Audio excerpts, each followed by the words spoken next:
এখন আমরা আছি কুতুবছড়ি আবাসিকের এখানে বেশ কয়েকজন মৌ চাষি আছে, ওনাদেরকে আমি অবগত করেছি কখন কুইন গেট লাগাতে হয়, কখন কুইন গেট খোলা রাখতে হয়।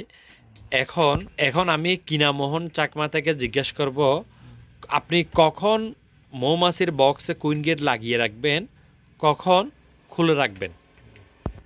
যখন নতুন মৌমাছি ধরে নিয়ে আসবো তখন কুইন গেট লাগানো থাকবো।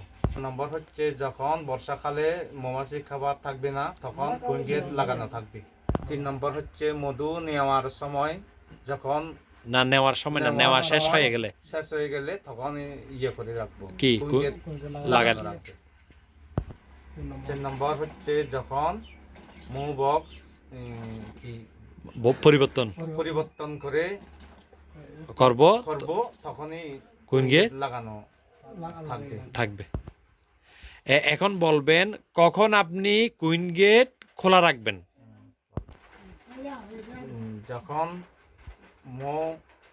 বক্সে পুরুষ মৌমাছি বেশি হয়ে যাবে তখনই কুইন গেট খোলা রাখবো। এরপর ডিভিশন করে অন্য জায়গায় যদি নিয়ে যায় বক্সে মৌমাছি তখনই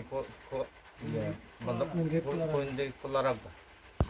ঠিক আছে, আপনাকে ধন্যবাদ। এটা ছাড়াও আপনার আশেপাশে যারা মৌচাষী আছে সবাইকে সহযোগিতা করবেন, কেউ না জানলে এই বিষয়গুলো আপনি সবাইকে জানিয়ে দিবেন।